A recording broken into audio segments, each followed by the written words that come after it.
Dis-nous, quand cela arrivera-t-il et quel sera le signe de ton avènement et de la fin du monde?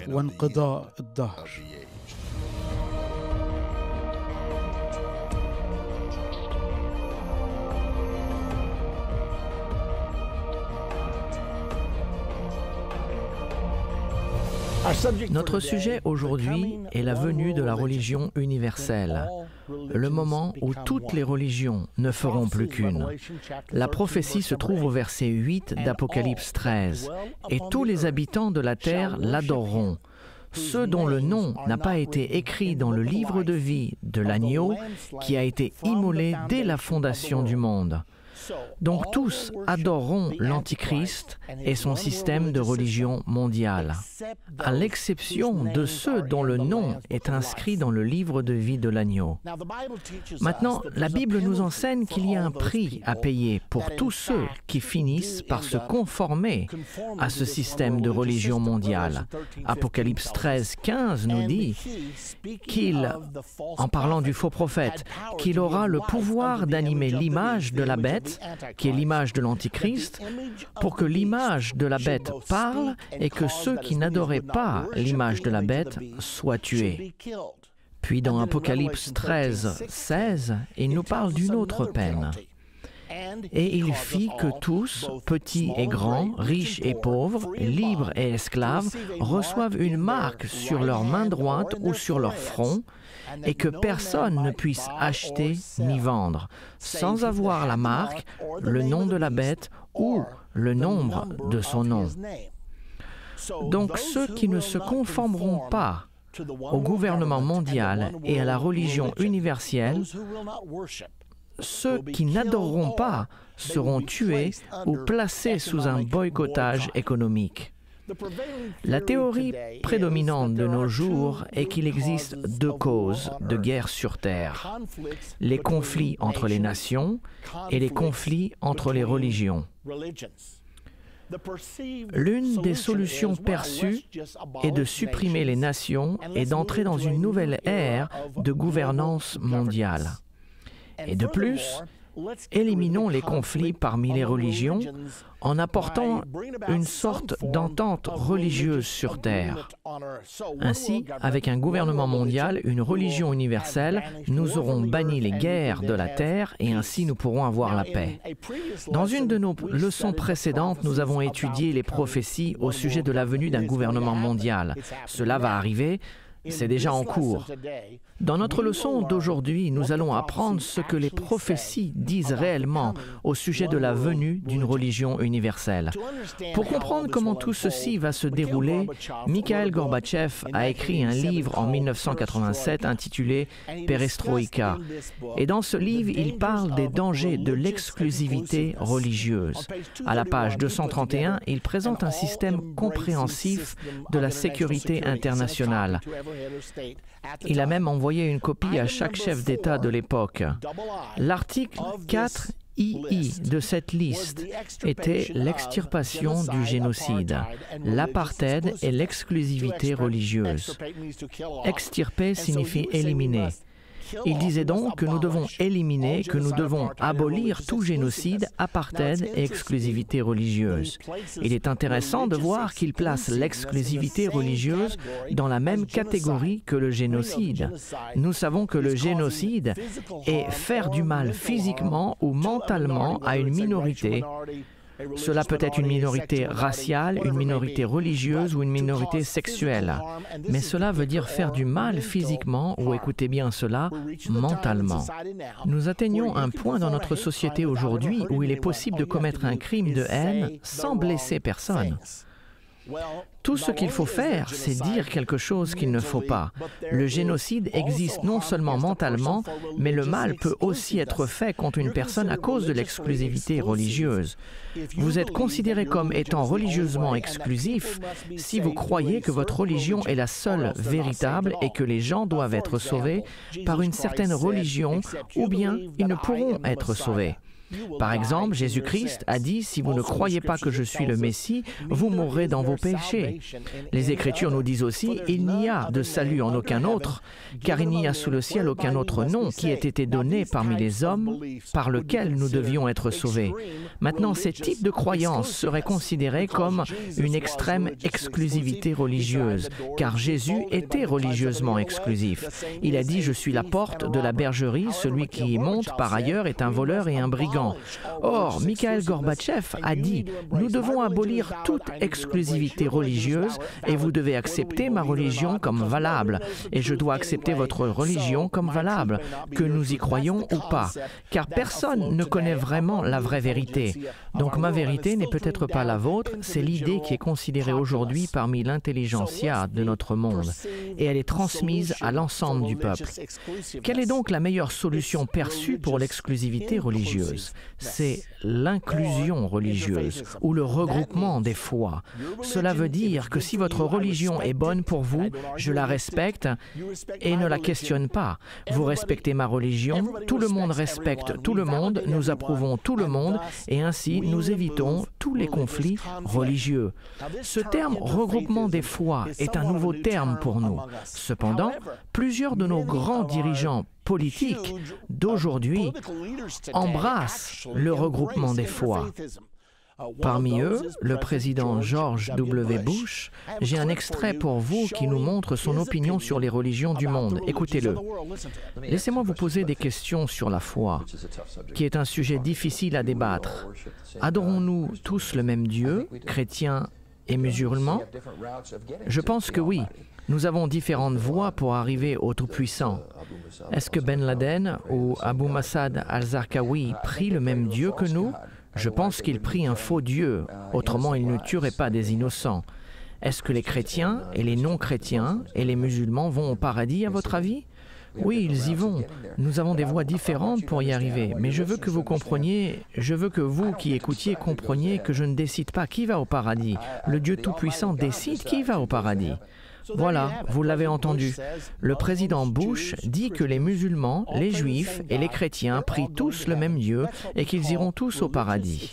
C'est ça que nous appelons l'inclusion religieuse ou le regroupement des foi. Maintenant, notre président actuel, Barack Obama, croit également au regroupement des foi et l'encourage à chaque occasion.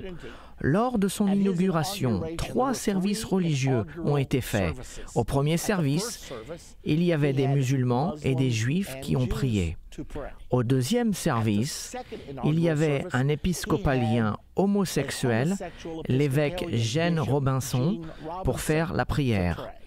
Et au troisième service, il y avait l'évangéliste Rick Warren qui a prié. Le président Obama a donc envoyé un puissant message que toutes ces religions sont légitimes et que je crois au regroupement des foi. Cependant, avant de bien comprendre le regroupement des foi, regardons le précurseur de ce fusionnement, l'œcuménisme. L'œcuménisme est tout simplement le mouvement initiant l'unité parmi les églises chrétiennes ou les dénominations. L'effort d'unifier tous les chrétiens et toutes les dénominations chrétiennes a réellement commencé avec le Vatican II en 1962. De ce concile, convoqué par le pape Jean XXIII, l'Église catholique romaine lança un appel à tous ceux qui l'ont quitté, en parlant des protestants, de revenir. L'irrésistible argument derrière l'appel aux protestants fut les paroles de Jésus. Afin que tous soient un comme toi, Père, tu es en moi, et comme je suis en toi, afin qu'eux aussi soient un en nous, pour que le monde croie que tu m'as envoyé. Cela se trouve dans Jean 17, 21. Et un autre passage nous dit « À ceci, tous connaîtront que vous êtes mes disciples, si vous avez de l'amour les uns pour les autres. » L'Église catholique a dit « Comment pouvons-nous gagner ce monde si nous, les chrétiens, nous sommes si divisés ?» Et ceci était très attrayant car, après tout, qui ne voudrait pas que tous les chrétiens soient réunis? Cependant, il y avait un problème. La faille mortelle du mouvement œcuménique, dès le début, était que cet appel à l'unité était basé sur un compromis plutôt que sur la vérité. Les vérités bibliques pour lesquelles nos ancêtres ont travaillé et sacrifié leur vie ont été mises de côté comme de vieilles choses obsolètes. Maintenant, si l'appel à l'unité avait été basé sur la vérité, que tous les croyants s'unissent et s'occupent des doctrines principales de la foi chrétienne, qu'ils prient et qu'ils étudient jusqu'à ce qu'ils pensent que ceci est correct, c'est ça que la Bible enseigne. Puis nous sommes tous d'accord et nous aurions pu avoir une vraie renaissance chrétienne. Cependant, ce n'était pas basé sur la vérité, mais sur le compromis. La doctrine est presque devenue un gros mot.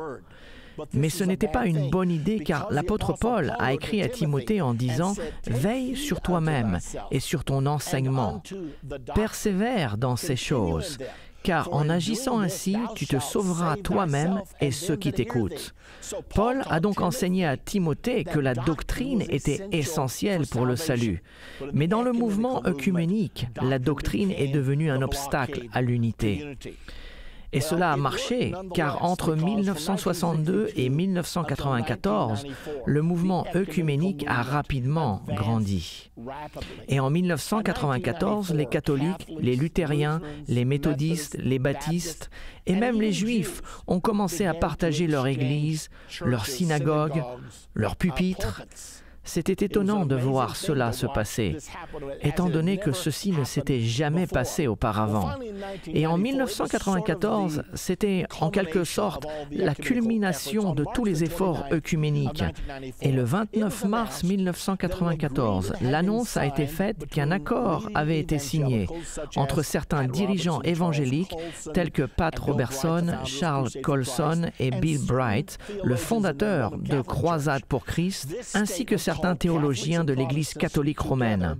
Cette déclaration faisait appel aux catholiques et aux protestants ensemble, disant que, puisque chaque personne qui confesse sa foi en Jésus-Christ est sauvée, que les catholiques, les protestants et les évangéliques ne devraient plus viser sur les membres d'une autre communauté afin de les convertir. Cet accord suppose que les différences entre les doctrines ne comptent plus, mais qu'elles sont tout simplement des obstacles qui divisent l'unité chrétienne.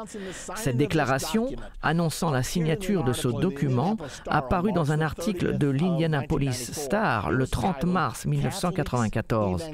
Il est intitulé « Catholiques, évangéliques reconnaissent les liens qui les unissent ».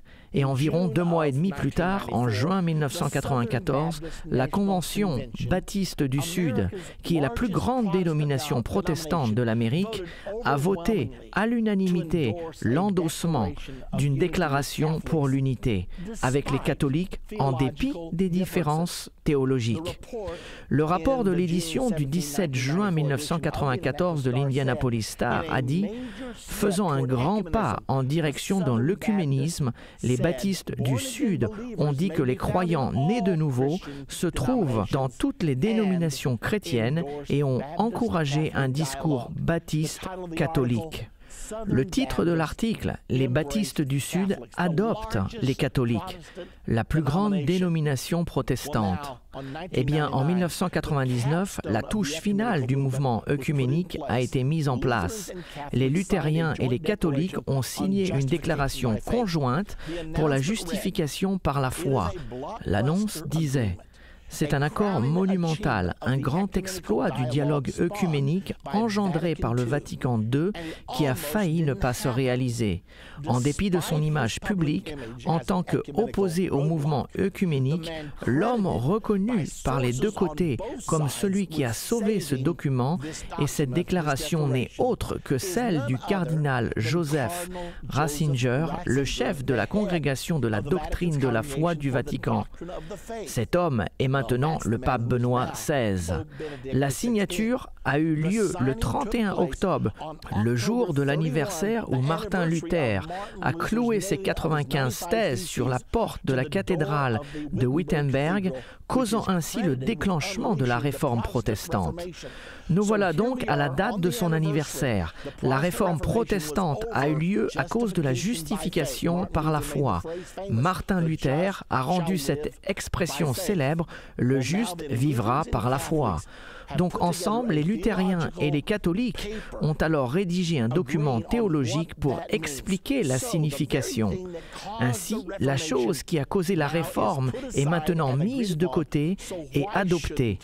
Alors pourquoi les églises ne se réunissent-elles pas? C'est ce qu'il s'est produit le 31 octobre 1999. Ainsi, le problème qui a suscité la réforme est résolu. La plupart des dénominations chrétiennes considèrent les autres groupes chrétiens comme sauvés. L'œcuménisme étant considéré par la plupart comme un fait acquis. Ainsi, le point d'intérêt bascule de l'œcuménisme au regroupement des foi. Revenons à la première rencontre du regroupement des foi. En 1893, le premier parlement des religions du monde s'est tenu à Chicago.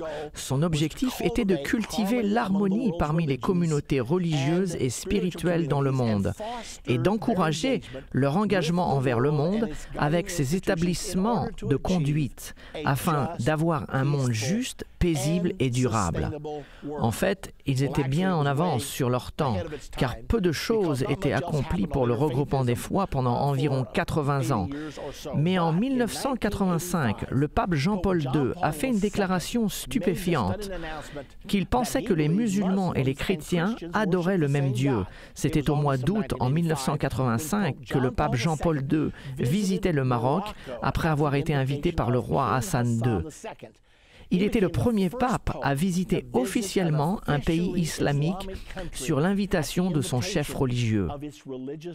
Et là, lors d'une assemblée historique, au milieu de milliers de jeunes musulmans, dans le stade de Casablanca, il a souligné que nous croyons au même Dieu.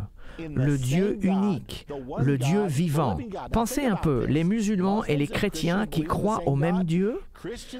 Les chrétiens croient que Jésus-Christ est Dieu. Les musulmans ne croient pas que Jésus est Dieu.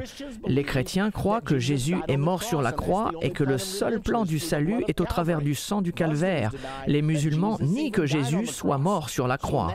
Nous faisons donc ici d'énormes bonds de foi aveuglément. Et ceci a continué jusqu'en 1986, quand le pape Jean-Paul II a appelé à une journée mondiale de prière.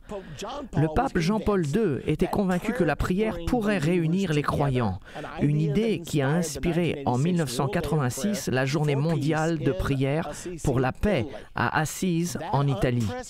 Ce rassemblement sans précédent à l'invitation du pape a attiré ses dirigeants juifs, bouddhistes, shintoïstes, musulmans, zoroastriens, hindous, unitariens, africains traditionnels, des Indiens d'Amérique et beaucoup d'autres sous le toit de la basilique de Saint-Francis.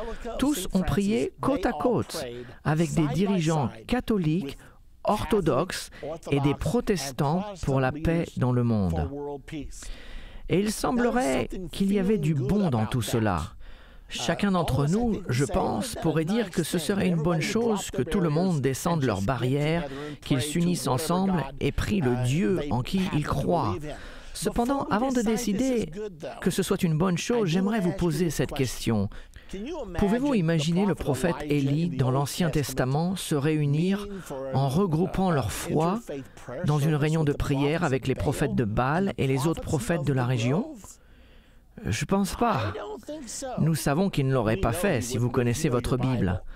La question que nous devons donc nous poser, Élie avait-il tort à l'époque ou avons-nous tort aujourd'hui? Nous devons nous poser cette question car l'humanité s'est souvent égarée.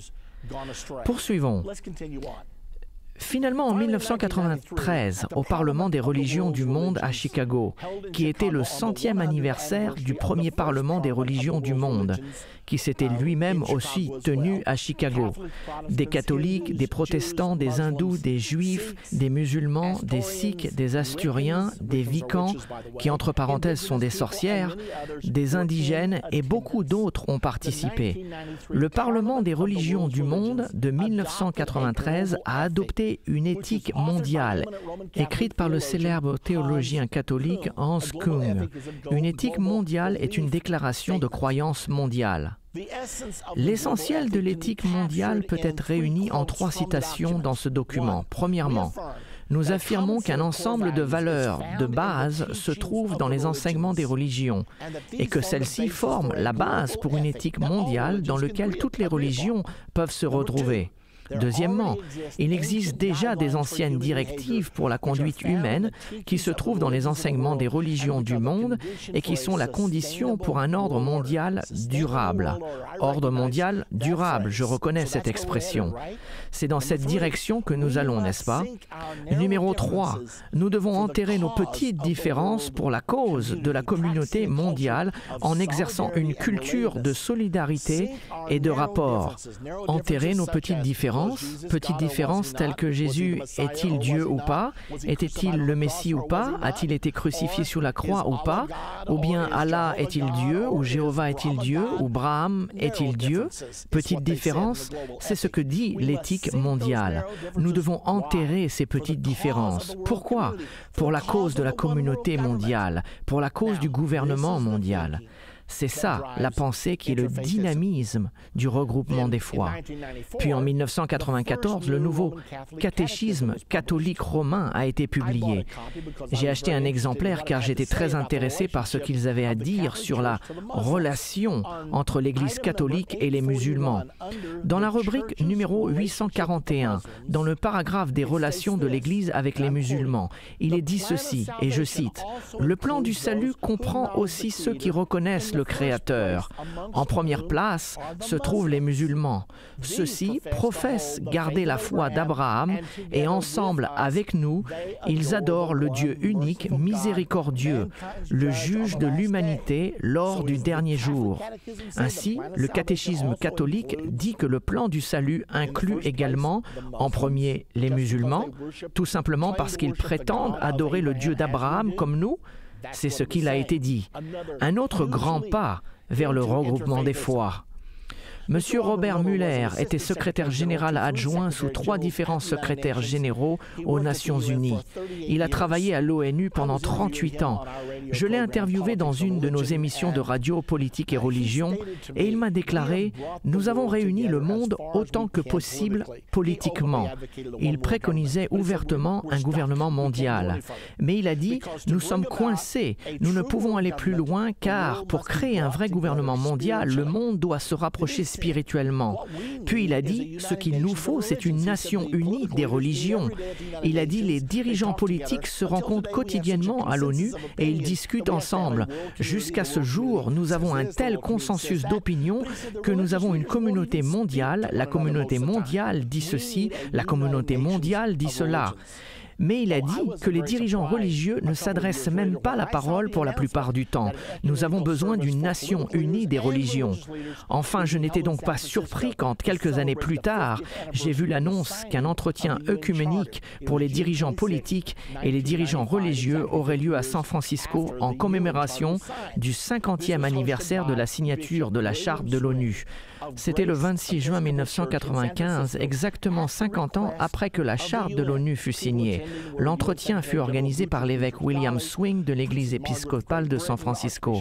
À la demande de l'ONU, les participants présents étaient le secrétaire général de l'ONU, Boutros Boutros-Ghali, la princesse Margaret de Grande-Bretagne, l'archevêque Desmond Tutu de l'Afrique du Sud, le président Lech Walesa de Pologne, ainsi que plusieurs autres dignitaires internationaux.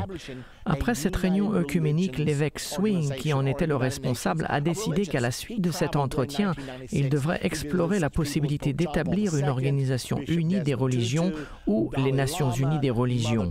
En 1996, il a rendu visite à des personnes telles que le pape Jean-Paul II, l'évêque Desmond Tutu, le Dalai Lama, Mère Teresa, et de retour de ces rencontres, il a annoncé que l'idée avait été bien reçue par une grande majorité. Par conséquent, en 1997, le révérend Swing décida de tenir la première conférence pour rédiger la charte de l'Organisation des religions unies. Puis en 1998, il a tenu sa deuxième conférence pour la rédaction de cette charte. Et finalement, ils ont achevé la charte.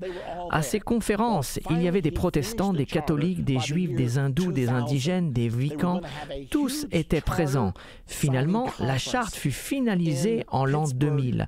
Ils allaient avoir une énorme conférence pour la signature de la charte à Pittsburgh, en Pennsylvanie. Et à cette réunion, il se trouve que j'y étais présent, un appel téléphonique des Nations Unies fut annoncé. Une dame hindoue priait à cet endroit. L'appel des Nations Unies a félicité les religions unies pour leur accomplissement. La femme hindoue qui était en prière s'assit en position de lotus et au bout d'un moment, elle dit « et j'entendis un écho venant de la congrégation « et rapidement, tout le monde disait « et j'ai réalisé que je me trouvais au milieu d'un service religieux œcuménique. Finalement, le service s'est terminé par le retentissement du chauffard juif. C'était un événement surprenant. Il s'agissait de la signature de la charte de l'Organisation des religions unies. Dans notre prochaine partie de la fin de l'ère, nous découvrirons ce que la Bible dit au sujet du succès ou de l'échec du regroupement des foi. Nous avons déjà vu d'après les prophéties qu'il y aura une religion mondiale. Maintenant, nous allons voir à quoi elle ressemblera.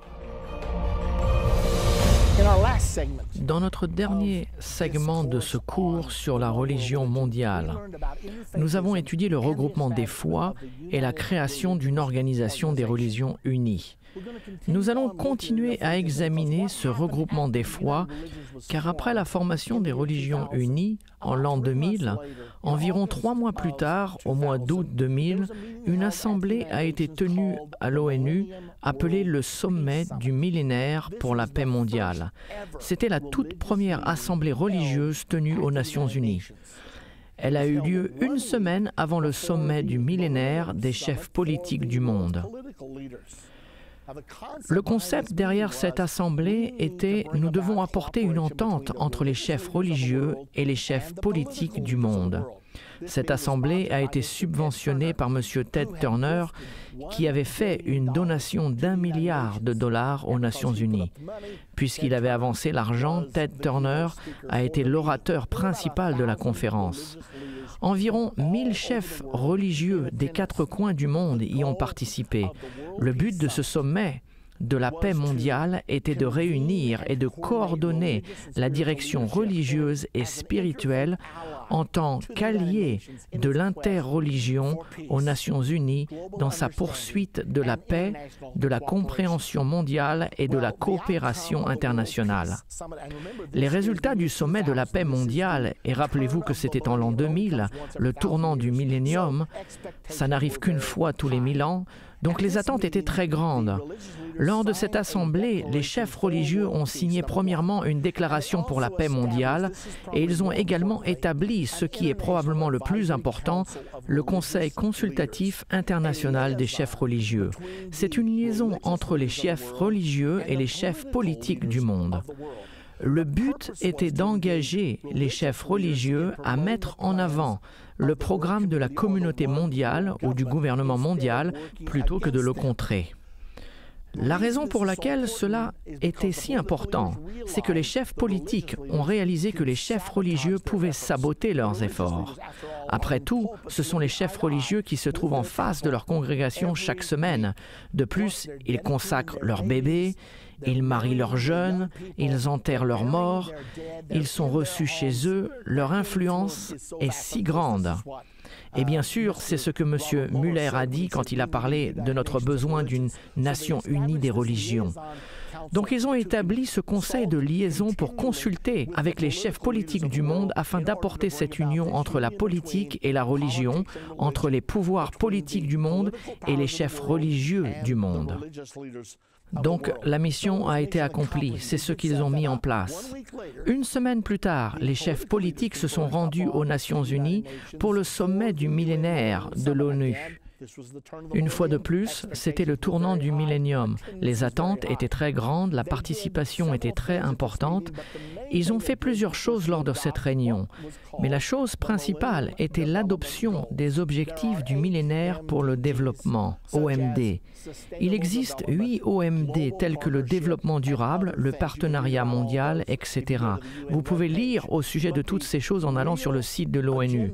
Cependant, le vrai programme du nouvel ordre mondial était de fonder les objectifs du millénaire pour le développement et qu'ainsi toutes les nations du monde travailleraient ensemble pour atteindre ces buts. Ce qui s'est produit, c'est qu'ils ont adopté un programme, un agenda pour le système du gouvernement mondial et ont intégré aux objectifs millénaires pour le développement un plan de redistribution massive des richesses. La redistribution massive des richesses, comme vous le savez, est l'idée principale de la plateforme du socialisme international ou du communisme. Nous avons donc déterminé l'objectif pour un programme socialiste international géré entièrement par les Nations Unies avec la coopération des religions du monde. Et les efforts de l'interreligion ont persisté. En 2002, le pape Jean-Paul II a dirigé une fois de plus un service interreligieux à Assise en Italie. Ainsi, le concept d'interreligion était lancé. Tony Blair, un dirigeant très influent dans notre monde et que nous connaissons tous très bien. Il était le premier ministre de la Grande-Bretagne pendant de nombreuses années. Cependant, en 2007, il a annoncé qu'il allait quitter ses fonctions de premier ministre. Les rumeurs ont également dit qu'il allait se convertir au catholicisme. Cependant, il ne l'a pas fait pendant qu'il était au pouvoir car le Premier ministre de la Grande-Bretagne est le chef de l'Église épiscopalienne ou anglicane. Il a donc attendu la fin de son mandat. Puis quelques mois plus tard, il s'est converti au catholicisme. Mais ce n'était pas tout, car l'année suivante, en 2008, il a fondé une nouvelle organisation appelée la Fondation Tony Blair pour la foi. Et il a dit, « Puisque la mondialisation nous rapproche tous, nous avons besoin d'une fondation pour rééduquer le monde, de sorte que les religions puissent apprendre à s'entendre dans cette société qui se rapproche de plus en plus. » Il a même lancé un cursus à l'université de Yale appelé Foi et mondialisation et il en est devenu conférencier. Ce cours est maintenant donné dans d'autres universités prestigieuses. De plus, en 2010, se rendant compte qu'il devait atteindre plus qu'une poignée d'universités prestigieuses, il a lancé un nouveau cursus appelé Face à la foi. C'était un projet destiné aux lycéens dans le monde. Il s'est engagé en partenariat avec Bill Clinton dans son initiative mondiale et ils ont décidé de promouvoir ce nouveau programme aux écoles dans le monde entier. L'idée est la suivante. Chaque élève aura un ordinateur sur son bureau qui sera en contact avec une autre personne d'une autre religion quelque part dans le monde. Un chrétien pourra être en contact avec un musulman avec un bouddhiste ou un bouddhiste avec un juif. Et ces jeunes communiqueront entre eux. Ils feront connaissance et surtout, ils accentueront leurs points communs pour ainsi pouvoir se rapprocher. Souvenez-vous de l'éthique mondiale rédigée par M. Hans Kung. Cela faisait partie de cette idée. Nous sommes d'accord sur le fait que nous devons noyer les petites différences qui nous séparent afin que nous puissions en fait former une communauté mondiale. Le rêve est donc un gouvernement mondial et une religion mondiale. Vous voyez ici l'apogée du mouvement interreligieux. Le pape Jean-Paul II, et ceci est arrivé le 6 mai 2001 dans une mosquée à Damas en Syrie, on voit le pape embrasser le Coran. Surprenant. Il est presque difficile de le croire. Et aux dernières nouvelles de l'interreligion, en 2011, le pape Benoît XVI a déjà annoncé qu'il retournerait à Assise en Italie et qu'il inviterait toutes les religions, une fois de plus, à faire une prière collective. Bien, faisons une pause et voyons de quoi il s'agit vraiment. L'interreligion reconnaît qu'il existe deux religions principales sur la terre, l'islam et le christianisme. L'islam dit avoir environ 1,57 milliard d'adhérents, ce qui représente 23% de la population du monde. Le christianisme dit avoir 2,2 milliards d'adhérents, ce qui représente 33% de la population. Vous avez donc 1,1 milliard de catholiques, 1,1 milliard de protestants, et ensemble, entre l'islam et le christianisme, vous avez 56% de la population du monde. Ainsi, les interreligieux pensent que s'il est possible d'obtenir une coopération entre les musulmans et les chrétiens, si ces deux religions peuvent former une alliance entre elles, elles pourraient réunir le monde. Cependant, nous devons nous demander, est-ce que l'interreligion sera un succès? Les dirigeants européens sont d'accord pour dire que le mouvement multiculturaliste a échoué. Depuis quelque temps, et en Europe particulièrement, l'islam est devenu tellement important que les dirigeants de l'Europe ont essayé d'avoir un esprit ouvert et compréhensif et leur ont accordé une certaine liberté d'action. Mais ce qu'ils ont découvert, c'est que les musulmans ne sont pas intéressés par s'intégrer à la société française, la société allemande ou la société anglaise. Mais ils veulent venir et devenir si importants qu'ils changeront la société dans laquelle ils sont pour qu'elle devienne comme eux. Ainsi, récemment, le président français Nicolas Sarkozy a suivi l'exemple du Premier ministre britannique David Cameron et de la chancelière allemande Angela Merkel. M. Sarkozy a dit « c'est un échec ». La vérité est que dans toutes nos démocraties, nous avons été trop concernés par l'identité des nouveaux venus et pas assez par l'identité du pays qui les accueille.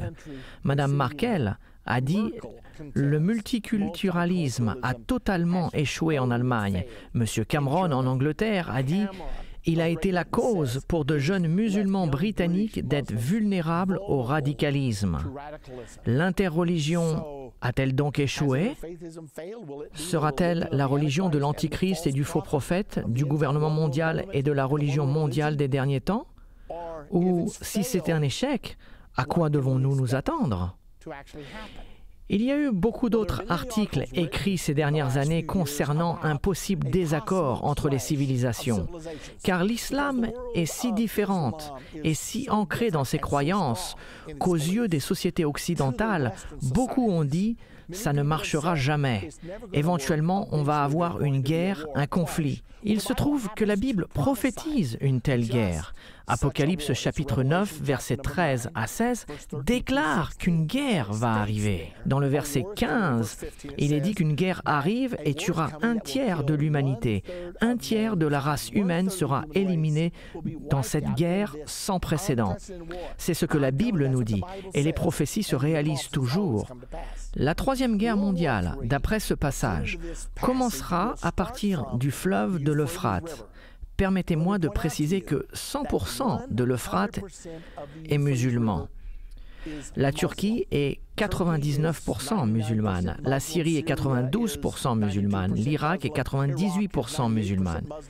Ainsi, chaque centimètre de l'Euphrate est contrôlé par l'islam. Et il est dit dans ce passage, Apocalypse 9 au verset 13-16, que cette guerre commencera dans cette région, où il y a toutes sortes de conflits en ce moment. La guerre va donc impliquer l'islam et les États-Unis y participeront sûrement puisqu'ils sont la puissance principale dans le Moyen-Orient en ce moment. Nous avons des troupes partout. Nous avons 236 000 soldats dans le bassin de l'Euphrate actuellement. Nous sommes engagés dans chaque conflit, que ce soit l'Irak, l'Afghanistan ou le Pakistan. Peu importe l'endroit dont vous parlez, dernièrement la Libye, les États-Unis finissent par y être impliqués. Les États-Unis possèdent également la puissance nucléaire capable de tuer le tiers de l'humanité. Quelles seraient les conséquences de cette guerre? D'après les prophéties, il semblerait que l'islam fera partie d'un grand pourcentage des 2,3 milliards de morts. L'islam a une population de 1,57 milliard de personnes. Cela signifie qu'un plus grand nombre que la population islamique doit périr, mais il apparaît selon les prophéties que l'islam sera en grande partie éliminé dans cette prochaine guerre. Comment en sommes-nous sûrs? Nous avons deux images prophétiques du monde après la Troisième Guerre mondiale. Nous avons deux images du monde pendant les 3 dernières années et demie avant la bataille d'Armageddon. Apocalypse 13 nous dépeint 2 bêtes formant une alliance ensemble. La première bête représente le gouvernement mondial de l'Antichrist et la deuxième bête représente la religion mondiale menée par le faux prophète. Cette image, la même image, qui est donnée dans Apocalypse 13, est également dans Apocalypse 17 et 18. Elle prophétise une alliance entre un gouvernement mondial et une religion mondiale. Ces deux prophéties montrent le monde tel qu'il sera juste avant la bataille d'Armageddon et la deuxième venue de Jésus-Christ.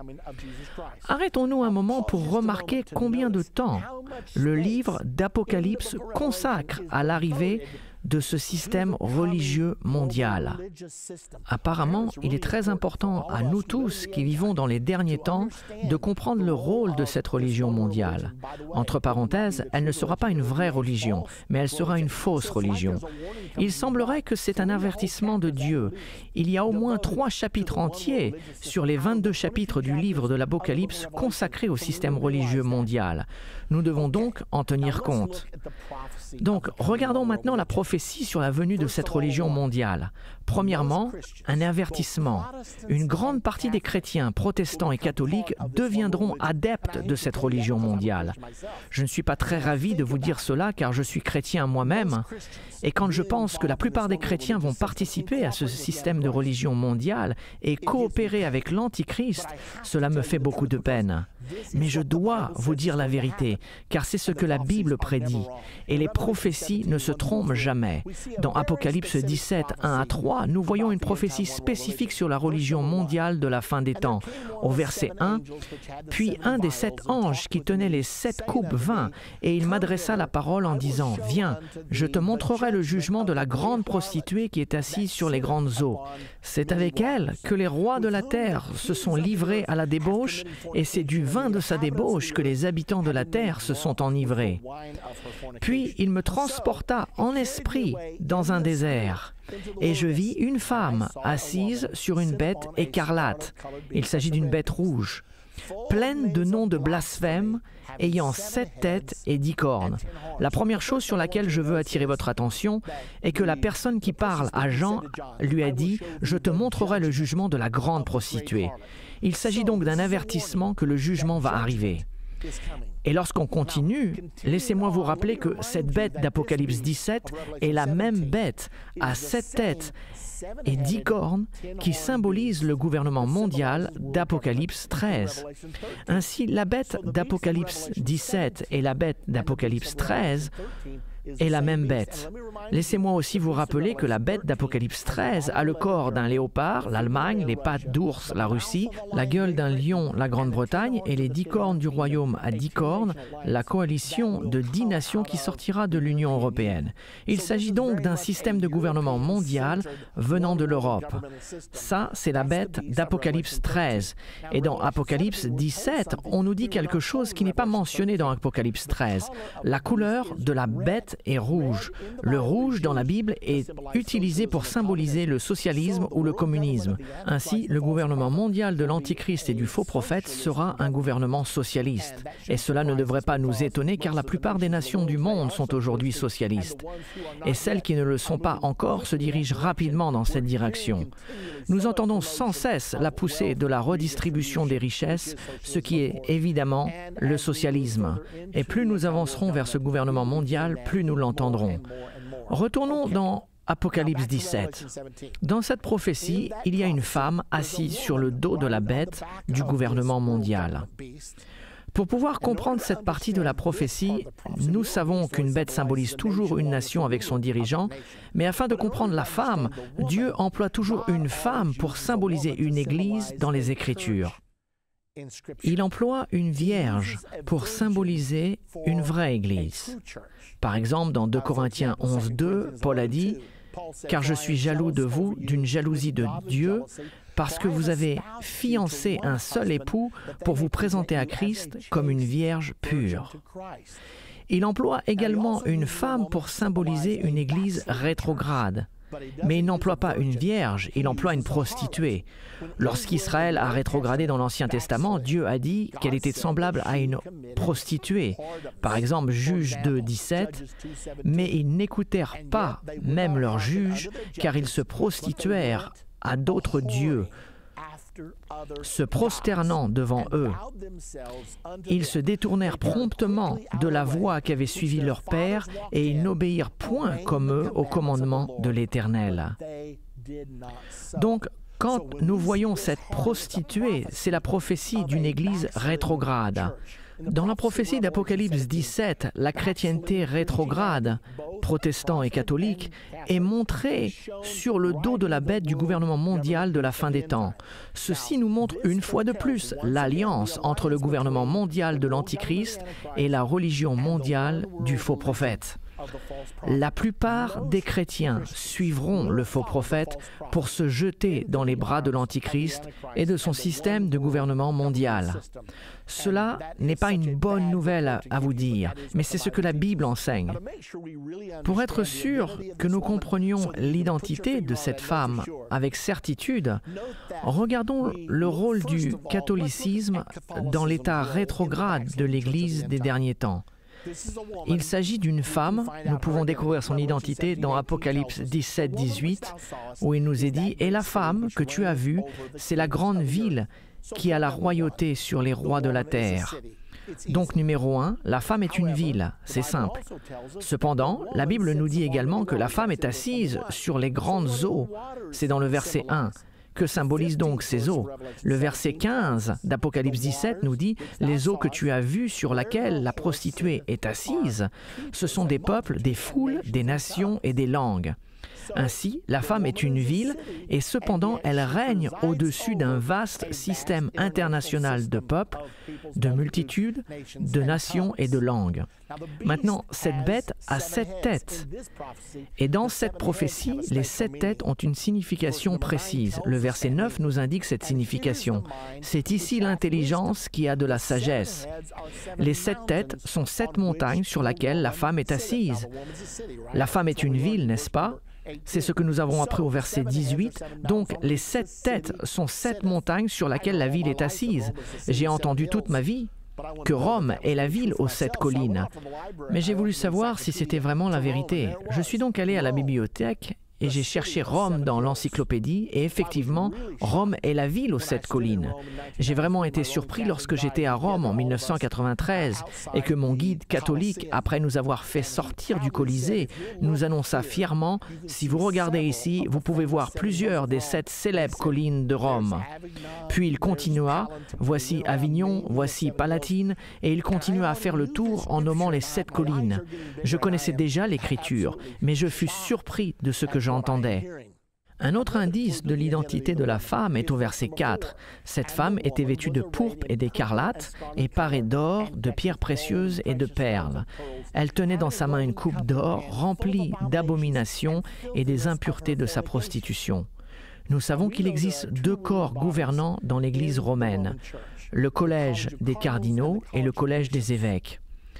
La règle officielle de l'Église dicte que les cardinaux portent du rouge et que les archevêques portent le pourpre. Si vous voulez le vérifier, c'est dans un article intitulé « Plus que ce que vous devez savoir sur les cardinaux » du Critérium du 1er juillet 1988. Voilà donc le côté catholique de la prophétie chrétienne. Regardons maintenant le rôle protestant dans l'état rétrograde de l'Église des derniers temps. Le verset 5 « Et sur son front, le front de la prostituée, était écrit un nom, un mystère, Babylone la grande, la mère des prostituées et des abominations de la terre. » Qu'est-ce que cela veut dire? Vous voulez dire qu'elle est une prostituée, mais qu'elle a également des filles et qu'elles sont elles aussi des prostituées, ce qui signifierait qu'elles sont elles aussi des églises rétrogrades? C'est tout à fait ça. Maintenant, au Vatican II, une déclaration a été faite. Nous, l'Église mère, ouvrons les bras pour que nos filles protestantes reviennent. Il y a eu tellement de disputes concernant la façon dont les églises protestantes devaient être considérées par l'Église catholique romaine qu'une note fut publiée sur l'expression « Église sœur ». Voici ce qu'elle dit, et je cite, « Il doit toujours rester clair, même quand l'expression « Église sœur » est utilisée dans ce sens propre, que l'Église universelle, une, sainte, catholique et apostolique, n'est pas la sœur, mais la mère de toutes les églises particulières. Déclaration faite par le cardinal Ratzinger. Cela vient de l'article 10 du 30 juin 2000 de catholiqueculture.org. Dois-je vous rappeler que le cardinal Ratzinger est aujourd'hui le pape Benoît XVI? Et il pense que l'Église catholique romaine est l'Église mère et que toutes les églises protestantes sont ses filles.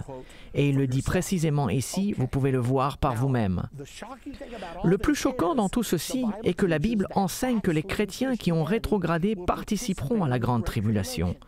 J'aimerais que cela ne soit pas vrai. En tant que chrétien, il serait plus facile pour moi de dire « Oh, les musulmans vont infliger la grande tribulation sur la terre ».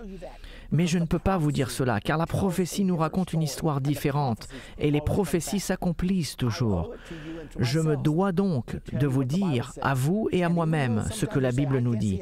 Et même si vous vous dites, je ne vois pas comment on pourrait en arriver là, si la Bible le dit, vous pouvez en être sûr, cela va arriver. Avons-nous déjà eu des chrétiens persécutant d'autres chrétiens? Absolument. Il y a eu des cas de protestants persécutant des catholiques.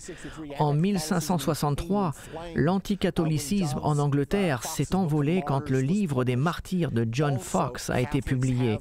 De même, les catholiques ont persécuté les protestants. Pendant le Saint-Empire romain, aucune religion en dehors du catholicisme n'était permise. Les gens étaient brûlés au bûcher. Que devons-nous donc faire? Qu'est-ce que la Bible nous dit de faire si cela arrive aux chrétiens aujourd'hui?